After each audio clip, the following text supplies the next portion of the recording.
सदा नम्रमाथा तुझ्या मंदिरी अर्थ जीवास तृप्ती तुझ्या दर्शने लोक स्वानंद घेती श्रुती धन्य झाल्या तुझे गीत गाता तुझ्या पायरीशी सदा नम्र माथा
करुणाकरा दयाळा तुमचा अनुग्रहाला दलो पावन झालो चराचरी मी कळा कुसरी काही सनेने बोलतो वचनाती व्हावी का एका जनार्दनी तुमचा दास त्याच्याच पूर्वावे विठ्ठल विठ्ठल विठ्ठल विठ्ठल विठ्ठल विठ्ठल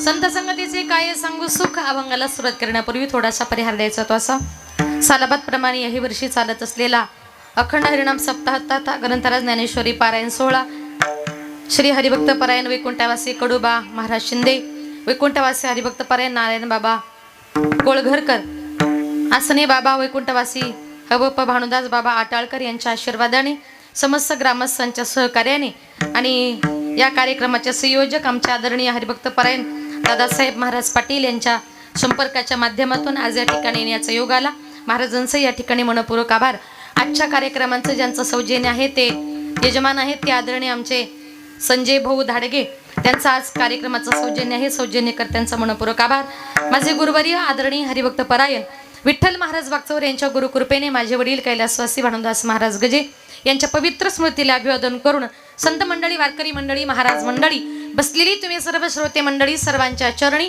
एकदा नतमस्तक होऊन माझ्या कीर्तनाला सुरुवात करते लाडकी लेक मी संतांचे लाडकी लेक मी संतांचे लाडकी लेक मी संतांचे लाडकी लेक मी संतांचे लाडकी लेक मी संतांचे लाडकी लेक मी संतांचे लाडकी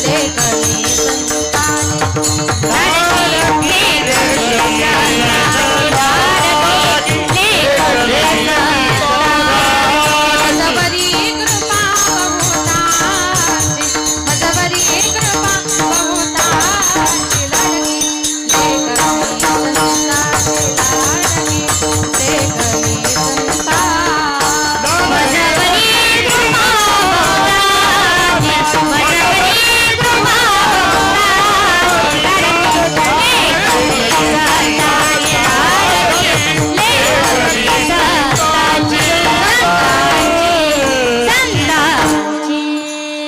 लाडे केले कमी संताची मजवर कृपा बहुतांचे मस्तक हे पायावरी वारकरी संताच्या प्रस्तुत प्राप्त प्रसंगी कीर्तन रूपी सेवेकरता निवडलेला अभंग ज्यानं भागवत संप्रदायाचा प्रचार आणि प्रसार थेट पंजाब पर्यंत केला. आपल्या रसाळ कीर्तनातून लाखो जडजीवांचा उद्धार केला आणि कीर्तनामध्ये नाचून ज्ञानाची दीप जगात लावले. नाचो कीर्तनाचे रंगी ज्ञानदीप लावू जगी, ज्यांच्या बरोबर साक्षात पंढरीश पांडुरंग परमात्म्याने जेवण करावं हा अधिकार ज्यांना बालपणीच प्राप्त झाला असे आमचे नामदेव राय आणि त्यांचा चार चरणाचा संत संगतीचं वर्णन करणारा सर्वांच्या परिचयाचा गोडा असा अभंग सेवेकरता निवडला. विठाल विठाल या अभंगाद्वारे नामदेव राय म्हणतात या कलियुगामध्ये कोणाचीही संगत कामाची नाही. एक क्षणभर जर माणसाला संतांची संगत मिळाली ना वैकुंठामध्ये हजारो कल्प राहायला मिळतील का ज्याला परमार्थामध्ये खरं सर्व सुख म्हणतात आणि ते सर्व सुख केवळ संतांच्या संगतीने मिळतं. एकदा का माणूस संतांच्या संगतीमध्ये गेला की ते संत त्या जीवाला त्या माणसाला आपणासारी घे करीती तत्काळ नाही काळ वेळ तया लागी. त्या ठिकाणी कुठलेही स्थळ काळ वेळेचा विचार केला जात नाही म्हणून संत श्रेष्ठ आहेत. संत का श्रेष्ठ आहेत? संत महात्मे जगावर प्रेम करताना विश्वावर प्रेम करताना शरीराचा भ्रम नको करा. शेवटी या अभंगामध्ये आमच्या संतांची तुलना गायी बरोबर करण्याचा प्रयत्न केला. विठाल विठाल आता या अभंगातून नामदेव राय म्हणतात मी संतांच्या संगतीचं सुख मी काय वर्णन करू. पहिला प्रश्न असा संत म्हणजे कोण? संत कुणाला म्हणावं? एका सुभाषितकाराने गोड वर्णन केलंय. सन्मार्गवर्ती ना संत हा तद्रूपेन विद्या विनय हृदये सैव वर्तत इति संत हा. सन्मार्गाने वर्तन करणारे देवस्वरूप असणारे विद्या व विनय यामध्ये परिपक्व दशा गाठलेले आणि जगत कल्याणाकरता अवतीर्ण झालेले त्यांना संत असे म्हणतात. आता संत महात्मे या जगामध्ये अवताराला आले.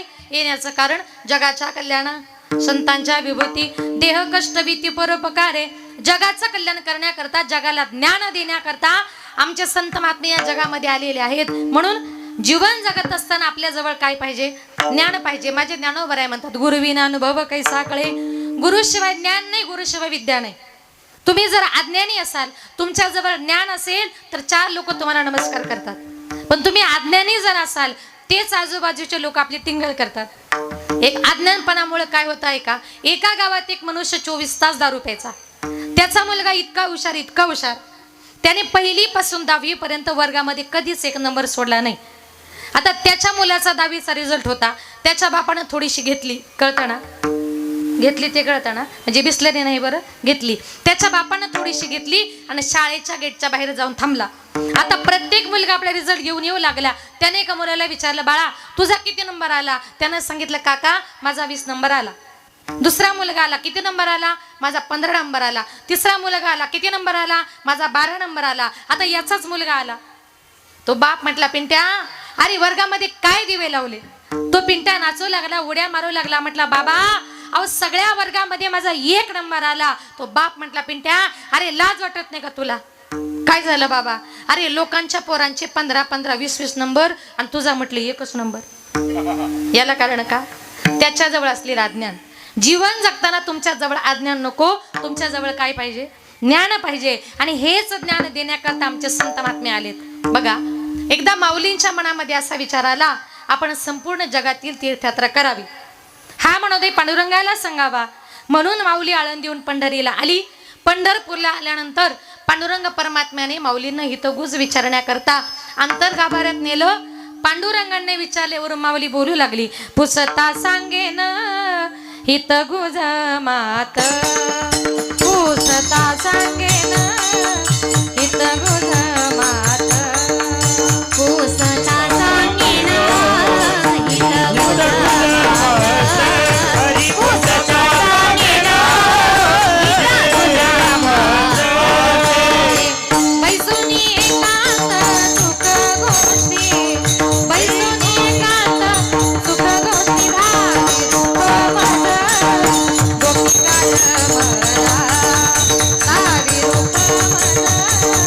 गोपिका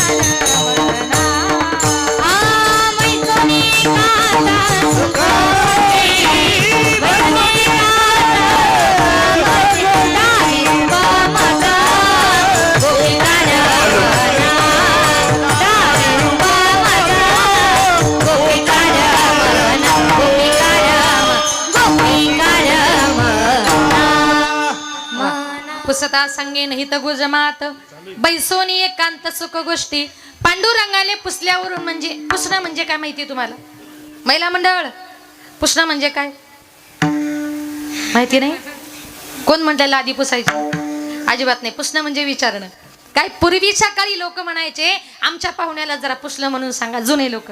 तसं पुसता सांगेन हित गुजमात. पांडुरंगाने विचारल्यावरून माऊली बोलू लागली, माऊली आळंदीहून पंढरपूरला येण्याचं कारण? माऊली म्हटले काही नाही देवा, सगळ्या जगातल्या तीर्थयात्रा करायच्या. मग त्याकरता जोडीला तुमचा नामदेवराय बरोबर पाहिजे. आता ऐका, त्या काळी नामदेवराय म्हणजे देवाचे जीव की प्राण होते. देवाला हो म्हणावं नाही म्हणावं काही समजेना. देवाच्या लक्षात आलं, मी जर हो म्हणालो आणि ज्ञानोबारे जर नामदेवरायांना घेऊन गेले तर मला एकट्याला पंढरपूरमध्ये करमणार नाही. आणि नाही जर म्हणालो तर नामदेवरायांना घेण्याकरता कोण आलाय? ज्ञान्यांचा राजा गुरु महाराव म्हणते ज्ञानदेव तुमायसे. नाही तरी कसं म्हणावं? आता हे जर समजलं नसेल तर थोडंसं व्यवहारातलं सोपं करून सांगते. महिला मंडळ बघा, या घरातल्या लोकांनी एक विचार केला, या दिवाळीला आपल्या सुनेला माहेरला पाठवायचं. काय म्हटल्या? नाही, नका पाठवू, तुमची इच्छा, कारण तुमची सुनबाई आहे. पण पाठवावंच लागेल. पुढे ऐका, घरातल्या मंडळीने एक विचार केला, या दिवाळीला आपल्या सुनेला माहेरला पाठवायचं नाही. पण त्याच मुलीचे काका मोठे चुलते मुंबई हायकोर्टामध्ये जज होते, ज्यांना सगळे लोक वाकून नमस्कार करतात. नेमके त्या मुलीचे काका त्या दिवशी घरी आले. घरातल्या लोकांनी वाकून नमस्कार केला. विचारलं, जज साहेब तुमचं एवढं मोठं काय काम आहे, तुम्ही मुंबईहून आमच्या घरी आलेलात? जज साहेबांनी सांगितलं, किती वर्ष झाले माझ्या पुतणीची माझी भेट नाही. या वर्षी अशी माझी इच्छा आहे का महिनाभर माझ्या पुतणीला माझ्या घरी गावाला न्यायचे. घरातले म्हटले आत्ताच घेऊन जा. आधी काय ठरलं होतं? पाठवायचं नाही. पण नंतर का पाठवलं? न्यायला कोण आलेत? हायकोर्टातले जज साहेब. No challenge. तसं माझ्या नामदेव महाराजांना घेण्याकरता आले होते ज्ञानाचा सागर सखा माझा ज्ञानेश्वर. सांगितलं ठीक आहे, तुम्ही नामदेव महाराजांना घेऊन जा. आता जा म्हटल्यावर ज्ञानोबाराय तिथून निघून गेले. तेवढ्यात तिथे नामदेवराय आले. देव म्हणतात, नामदेवा अरे तुला ज्ञानोबारायांबरोबर संपूर्ण जगातील तीर्थयात्रा करण्याकरता जायचं. नामदेव महाराजांनी देवाला स्पष्ट नकार दिला. नामदेवराय म्हटले, देवा मी तुला सोडून अजिबात कुठे जाणार नाही. म्हटले का? नामदेवराय म्हटले, देवा मला तुझ्याशिवाय करमत नाही. बरं तुलाही माझ्याशिवाय करमत नाही, आणि मी जर गेलो तर देवा तुला करमेल का? मला सुद्धा करमणार नाही. देव म्हणतात, नामदेवा मी तुला ज्याच्या बरोबर पाठवतोय ना ते ज्ञानेश्वर महाराजांनी, मी वेगळा नाही. एवढंच नव्हे, देव नामदेव महाराजांची समजूत घालतात. देव म्हणे नाम्या पाहे, देव म्हणे नामा पाहे, देव म्हणे नाम्या पाहे, देव म्हणे नाम्या पाहे, नाम्या पाहे, देव म्हणे नाम्या पाहे, देव म्हणे नाम्या पाहे, देव म्हणे नाम्या पाहे. ज्ञानदेव मीच आहे, ज्ञानदेव मीच आहे,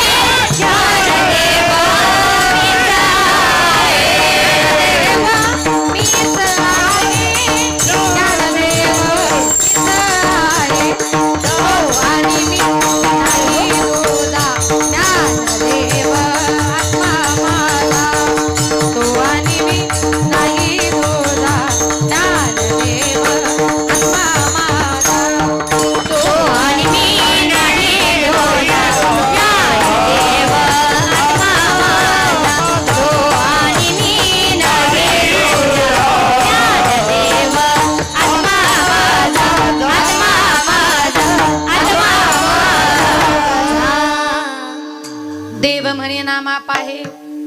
ज्ञानदेव मीच आहे, तो आणि मी नाही तुझा, ज्ञानदेव आत्मा माझा. अरे ज्ञानोबारायांचा आत्मा आणि माझा आत्मा एकच आहे असं म्हणतोस? मग मी तीर्थयात्रेला जातो, पण एक काठीवर. म्हणे कुठली? नामदेवराय म्हटले, देवा मी तीर्थयात्रेला जाईल, पण ज्या देवाचे तुझ्यासारखे कमरेवर हात नसतील ना त्या देवाचं मी दर्शन सुद्धा घेणार नाही. कटेवरी कर नाही ज्या देवाचे, न घे मी तयाचे दर्शन. नको घेऊ दर्शन, फक्त तू तीर्थयात्रा करण्याकरता जावं, ज्ञानोबारायांच्या संगतीमध्ये जावं, एवढीच माझी इच्छा आहे. देवाच्या इच्छेनुसार ज्ञानोबराय नामदेवराय दोघं जण तीर्थयात्रा करण्याकरता निघाले. विठ्ठल रुक्मिणी त्यांना चंद्रभागेच्या वाळवंटापर्यंत पोहोचवण्याकरता गेली. जेव्हा दोघेही दिसेनासे झाले, पांडुरंग परमात्मा रावळात गेले आणि देवाला नामदेवरायांखेरीज एक क्षणभर सुद्धा करमत नव्हतं. पण ज्या वेळेला कितीतरी वर्षातून ज्ञानोबराय नामदेवराय तीर्थयात्रा करून परत आले, नामदेवराय रावळामध्ये गेले. देवाने लांबूनच बघितलं की अरे माझा लाडका भक्त नामदेवराय इतक्या वर्षातून मला भेटतोय, जावं आणि त्याला कडकडून असं आलिंगन द्यावं. आलिंगन देण्याकरता देव विटेवरून खाली उतरले, पण नामदेवराय पाठीमागे सरकले. नामदेवराय म्हटले, देवा अरे तुला आलिंगन देण्यापेक्षा संताच्या संगतीचं सुख किती मोठं आहे हे आज मला कळालं.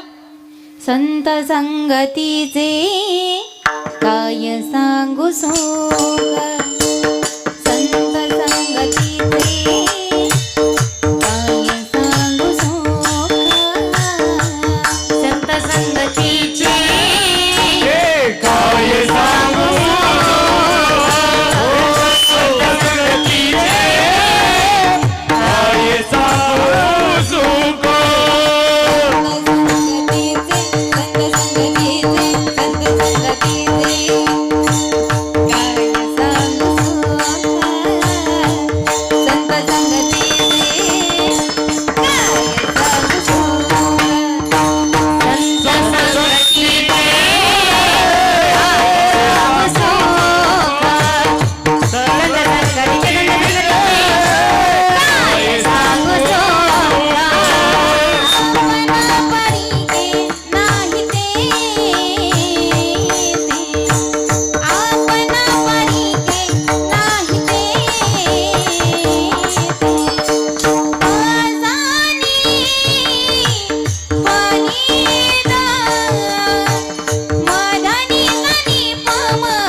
संत संगतीचे काय सांगू सुख, आपणा पारिखे नाही तेथे.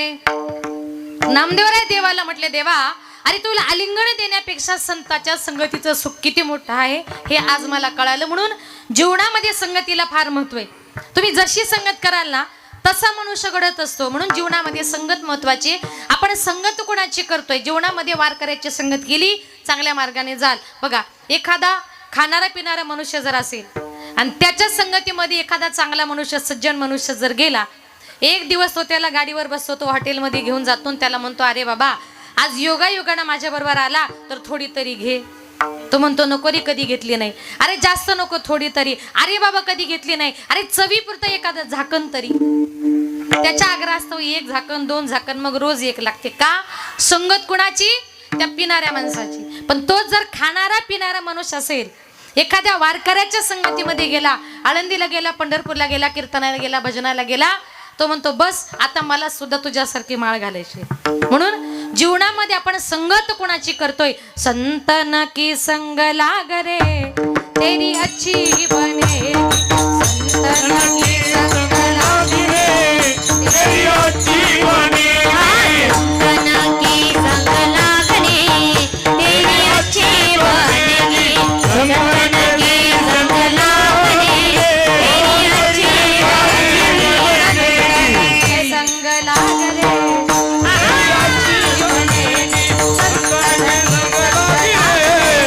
तेरी अच्छी बने, संतन की संग लागणे तेरी अच्छी बनेगी, संतन की संग लागणे तेरी अच्छी बनेगी, अच्छी बनेगी तेरी बिगड़ी बनेगी, अच्छी बनेगी बिगड़ी बनेगी, अच्छी बनेगी तेरी बिगड़ी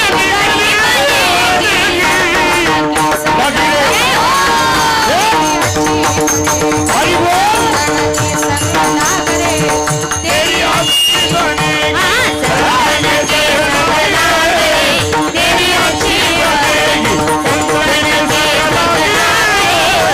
की संग लागणे तेरी अच्छी बनेगी.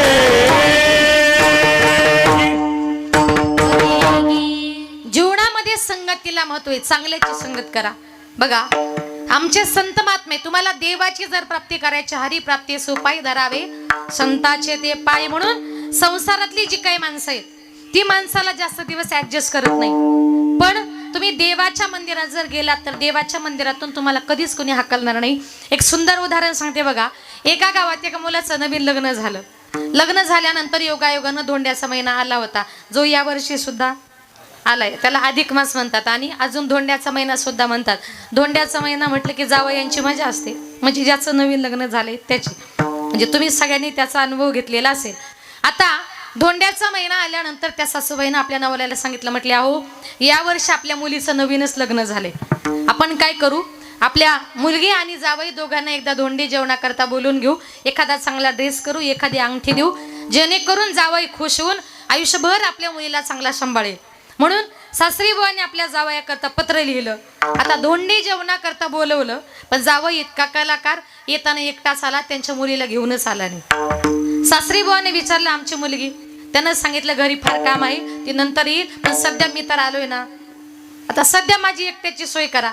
आता जावई आला म्हटल्यानंतर सासूबाईने मस्तपैकी पुरणपोळी, सार, भात, भजी, कुरडया असं 500 प्रकारचं भोजन तयार केलं. जेवण झालं, एक ड्रेस दिला, नंतर 2-4 ग्रॅमची अंगठी सुद्धा दिली. याचं नवीन लग्न झालं होतं, जास्त काही त्याला अनुभव नव्हता. त्याने विचार केला, म्हटलं सासूरवाडीला किती मजा आहे, आल्यावर 500 पकवानाचं भोजन मिळतं, वरून कपडे मिळतात, वरून सोनं मिळतं, मग म्हटलं घरी कशाला जायचं, आता म्हटलं कायमचं इथंच राहून घेऊ. असा त्याने विचार केला. विचार केल्यानंतर 5 दिवस झाले, 10 दिवस झाले, जावई जायला तयार नाही. आता जावई आहे, जा तरी कसं म्हणावं. शेवटी सासरे बुवा त्याच्या जवळ गेले आणि सांगितलं, जावई बापू आम्ही तुम्हाला धोंडी जेवणाकरता बोलवलं, तुम्ही आलात, आम्हाला वाटलं तुम्ही 5 दिवसात जाल, 10 दिवसात जाल, आज 12 दिवस व्हायला आले जावई बापू. अहो घरातली माणसं तुमची वाट बघत असतील ना. तो म्हटलं त्यांचं काही टेन्शन घेऊ नका, आणि तुम्हाला जर माझ्या घरच्यांची जर काळजी वाटत असेल ना, आपण असं करू, फोन करून आमच्या घरच्यांना सगळ्यांना इकडेच राहायला बोलून घेऊ. आता सासरा म्हटला हा या आला तर आला ना, हा घरच्यांचा पण वशिला लावायला बघतोय. मग आता सासऱ्याने विचार केला, आपण प्रेमानं सांगून बघितलं, हे काही घरी जाणारे गिराईक दिसत नाही. मग दिवसभर दोघा नवरा बायकोने असा प्लॅन केला, म्हटले काही करून आजच्या आज जावयाला घराच्या बाहेर काढून द्यायचं. जावई जरी असला पण जास्त दिवस आपल्या घरी ठेवायचं नाही, आजच्या आज त्याला घराच्या बाहेर काढायचं. कसं काढायचं, सासऱ्याने सांगितलं, हे बघ बायकोला सांगितलं, आज रात्री तू 500 पकवानाचं भोजन करायचं, पण एकही भाजीमध्ये मीठ टाकायचं नाही. जेवायला बसलो का पहिला घास मी घेणार, मी तुला म्हणणार का ग भाजीत मीठ कमी झालं, तू लगेच मला उलट बोलायचं. तू मला उलट बोलली का मी तुला मारायला धावणार. आता पूर्वीच्या काळी लाईटी नव्हत्या, त्या रॉकेलच्या बत्त्या किंवा चिमण्या असायच्या. तू काय करायचं, मी तुला मारायला धावलो का ती तू बत्ती चिमणी फुकून टाकायची आणि अंधाराचा फायदा घेऊन म्हटलं मी चांगलाच जावयाचा काटा काढतो. आता बघा दिवसभर दोघा नवरा बायकोने प्लॅन केला. रात्रीच्या वेळेला जावयाचं शेवटचं भोजन सासूबाईने पाची पकडण्याचं भोजन तयार केलं. एकही भाजीमध्ये मीठ टाकलं नाही. जेवायला बसले, पहिला घास सासरी बुवानं घेतला. तो म्हणतो, का ग भाजीत मीठ कमी झालं, तुला अक्कल नाही का, कळत नाही का, जावई बापू जेवायला बसले. ती म्हणते, का हो जावई देखत माझी अक्कल काढता, तुम्हाला अक्कल आहे का?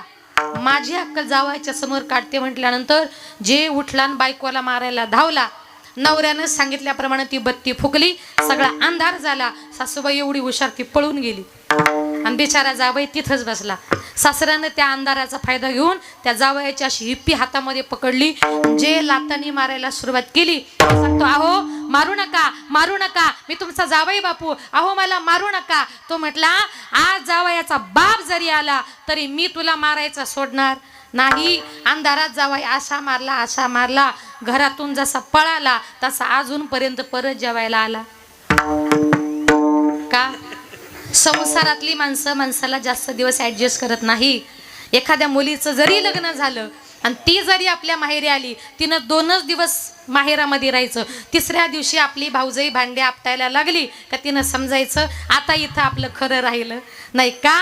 संसारातली माणसाला माणसं समजून घेत नाही. पण तुम्ही आळंदीला गेलात, पंढरपूरला गेलात, पंढरपूरच्या महाद्वारामध्ये पंढरपूरमध्ये तुम्ही महिनाभर जरी थांबलात, तिथून तुम्हाला कोणी हाकलणार नाही. तुम्हाला जायचंय, जाऊ देवाच्या गावा, जाऊ देवाच्या गावा, जाऊ देवाच्या गावा, जाऊ देवाच्या गावा, देवाच्या गावा, हरी बोल. जाऊ देवाच्या गावा, जाऊ देवाच्या गावा, जाऊ देवाच्या गावा, जाऊ देवाच्या गावा. देव देईल विसावा, जाऊ देवाच्या गावा, देव देईल विसावा, देव देईल विसावा.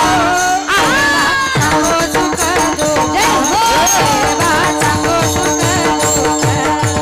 जाऊ देवाच्या गावा, देव देईल विसावा, जाऊ देवाच्या गावा, देव देईल विसावा, देव देईल विसावा.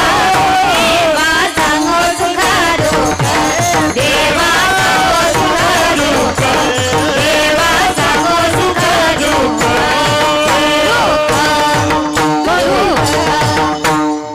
वाह. हा. जाऊ देवाच्या गावा, देव देईल विसावा. संत महात्मे म्हणतात, तुम्हाला जायचंय देवाच्या गावाला जा, संताच्या गावाला जा. आपल्या मनातलं सुख दुःख भगवान परमात्म्याला सांगा. म्हणून नामदेवराय म्हणतात, संत संगतीचे काय सांगू सुख, मी त्या संताच्या संगतीचं काय वर्णन करू. आणि जीवनामध्ये एखाद्या साधूची, एखाद्या संताची, एखाद्या वारकऱ्याची अर्धक्षणाची जरी संगती मिळाली तरी अर्धक्षण घडता. संताचे संगती तेने होय शांती महत पापा. एखाद्या संताची अर्धक्षणाची संगती सुद्धा जीवनामध्ये फार महत्वाची. हे उदाहरण प्रत्येकानं ऐका, जीवनामध्ये कधीतरी तुम्हाला कामी येईल. का जीवनामध्ये संताच्या संगतीला किती किंमत आहे ऐका. एका गावामध्ये एक साधू महाराजांनी गंगेमध्ये स्नान केलं आणि ते गंगेच्या किनारी देवाचं ध्यान करत बसले. तेवढ्यात तिथल्या प्रजेतला राजा तिथे आला. राजा जरा धार्मिक होता. त्यानं साधू महाराजांना बघितलं आणि तो राजा साधू महाराजांच्या पाठीमागे जाऊन गुपचूप उभा राहिला. त्याने विचार केला, साधू महाराज आज काय मंत्र म्हणतात, तो मंत्र आपण ऐकायचा, तो मंत्र पाठ करायचा आणि आयुष्यभर त्याच मंत्राचा जप करायचा. म्हणून तो राजा साधूच्या पाठीमागे गुपचूप जाऊन उभा राहिला. साधू महाराजांनी डोळे उघडले. साधू महाराजांच्या समोर एक बगळा पाण्यातच बुडवायचा, दगडावर घासायचा, पाण्यातच बुडवायचा, दगडावर. त्याला बघून ते साधू महाराज म्हटले, अरे बगड्या, अरे घीस घीस कर तिखी करे, ऊपर लगाया पाणी, जिस कारण तुम तिखी करे ओ सब हम जानी. म्हणजे साधू महाराज म्हणत होते, बगड्या घासून घासून चोच तीक्ष्ण करतो. कशा करता? मासे पकडायला ना, हे मला 100% माहिती आहे. आता राजाला हिंदी कळतच नव्हती. त्याला वाटलं तो साधूचाच मंत्र आहे. त्यानं 2-4 वेळा ऐकला आणि त्यानं तो मंत्र पाठ केला. घीस घीस कर तिखी करे, ऊपर लगाया पाणी, जिस कारण तुम तिखी करे ओ सब हम जानी. आता तो राजा तिथून निघाला, आपल्या राजवाड्यात गेला. गंमत अशी, राजाच्या राणीने राजाला मारण्याकरता अनेक प्रकारचे प्रयत्न केले होते, पण सगळे प्रयत्न फुकट गेले होते. पण त्या दिवशी राणीने न्हाव्याला बोलवून सांगितलं, न्हावी दादा, आज तुम्हाला राजाची दाढी करता करता राजाची मान कापायची. न्हावी म्हटलं, कसं काय शक्य? तुला जगायचं असेल तर माझी आज्ञा